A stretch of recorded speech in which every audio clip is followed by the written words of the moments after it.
Holy fuck, guys, bro. We did it. We did it. Actually, that's clickbait. It's 4K, not 4.5. My bad, guys. Yo, low key, the camera, bro, the MacBook Air kind of makes me look hot, bro. I ain't gonna lie to you. Either way, here's the proof. This is my top step payouts. I didn't include my MFF, but I have two more from MFF. Um, yeah, but here, here is the top step, I'm not bullshitting. And we're gonna talk about what are the trades that I took to get this, and essentially kind of showing you some insights on how I trade. So essentially, again, I'm gonna do this in the PowerPoint because it is old trades. You know what I mean? So it's kind of difficult to do it on the chart. So I'm just gonna go through it like this. But essentially is what I see here. Okay, I traded a London session. Now I'm gonna get this clear real quick. I don't base my strategy, I guess call it, or I don't restrict myself based on time. I try to restrict myself based on conditions, right? So I'll trade pretty much anyway, anytime during the day, as long as the conditions look good, right? And when I hop on the charts and I see this swing high and I see this 15-minute gap and I see this 15-minute gap tap, I'm like, okay, there might be a long here.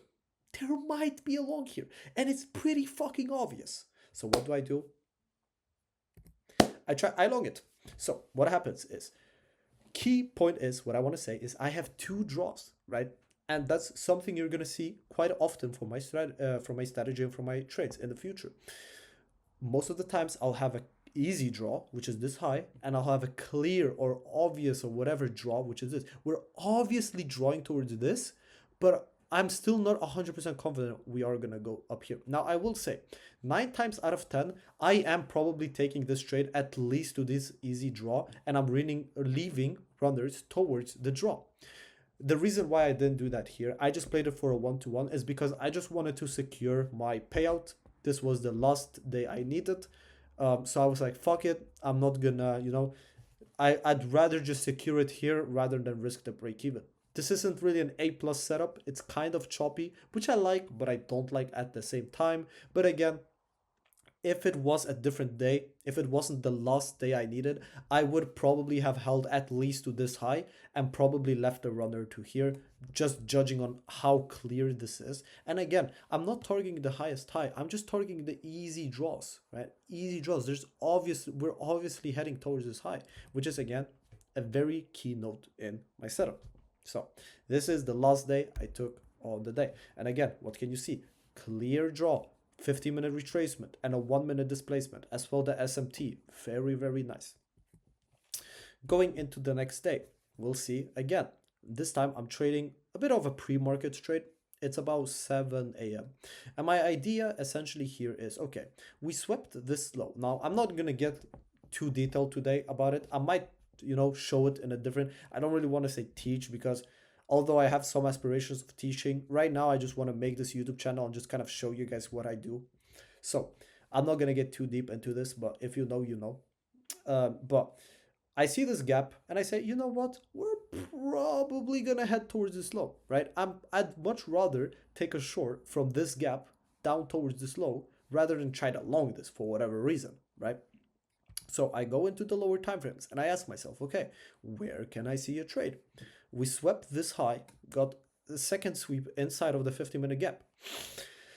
We got this inversion with a very strong candle, and I felt that this is enough for me to, well, take a short. I took a short, stop loss all the way up here, and I can't lie to you, when this candle happened, I was a little bit anxious. But we still had this upper gap right here, and we ended up creating an SMT here and displacing. And when that happened, I just felt that ease in my brain, like, holy fuck, it's chill. We hit this low right here. I hope you can even see my cursor. That would be very nice. We hit the low on the left here, and I went break even. Pretty much after the big candle down, I went break even. And again, when I'm taking these trades based on the 50-minute wick, again, I'm not going to get too in depth, but I'm never targeting this low. I'm always targeting this low. So I ended up taking another 1-to-1 RR here after we displaced away from this consolidation. And also, I don't have the screenshot included, but we got a 5-minute inversion here. Again, I'm taking this trade based on the fact that this low, after that 5-minute inversion, should instantly get hit. Like, you know what I mean? So again, that is essentially, again, if you can see on this entry at least, it's a very very similar trade. But judging the higher time frame, I'm never targeting this low ever here. Obviously here I did just take it for the 1-to-1. I didn't bother to keep holding it, but holding it towards the swing low just above the lowest low would still have been pretty damn fucking good. But it's a little bit worse. This is a little bit worse. Going into the next day, what do I see here? Right, so this is a 9:30 a.m. trade. And essentially, what we got here is for the whole entire day, we've been going up and leaving equal lows, low, equal lows, equal lows, just building liquidity on the downside. And after we take out this high, there's absolutely nothing, right? Absolutely nothing for me to really target above. So I preferably want to see short as well. On the candle that takes out the high, we already rebalance all of this price action. So I'm not really seeing a possibility that we sweep this high and we retrace all the way back down here. I just think that we're gonna sweep this high and potentially reverse and go all the way back down here. Now the important part about my strategy again is the easy fucking draws. This is my draw. It's my obvious draw. That where we're drawing to. But 9 times out of 10, we are not gonna see a high being swept into just straight down taking this low. What we will see is the high gets swept, displacement down taking the internal lows, retracing and then going back down, which is the reason why I always target the internal lows. In this case, targeted all the way to this low. Now if we go on the 1 minute, now there is a 5-minute candle here, which again I didn't include the screenshot, but it's a big reason why I did take this trade. But again, I don't really want to speak too much about it. It's not like I'm hiding it or anything, like some cringe ass shit. No, I just didn't want to do it for the sake of the video. You know what I mean? But I ended up taking this after we failed to have a retracement here and we just fully broke down. I ended up entering here with a stop loss just above the swing high. I decided really the swing high would have been a valid stop loss, but I decided to put it a little bit above because this was already a 1-to-2 and I'm not really that greedy to go for anything more than that. So I thought, I'm just gonna, like, this was genuinely my thought process. Yes, I could put my stop loss here, but it's already a 1-to-2. It's already more than a 1-to-2. So I'd rather just extend my stop loss because I know in my strategy that this low is probably gonna get hit, right? So I'd rather, instead of changing my TP, I'd rather just extend my stop loss and give it a little bit more room to breathe, right? Um, Again, this is a little bit of a less common trade you will see me take because it's kind of a reversal, but I still deem this as a continuation because this, in my opinion, is the reversal.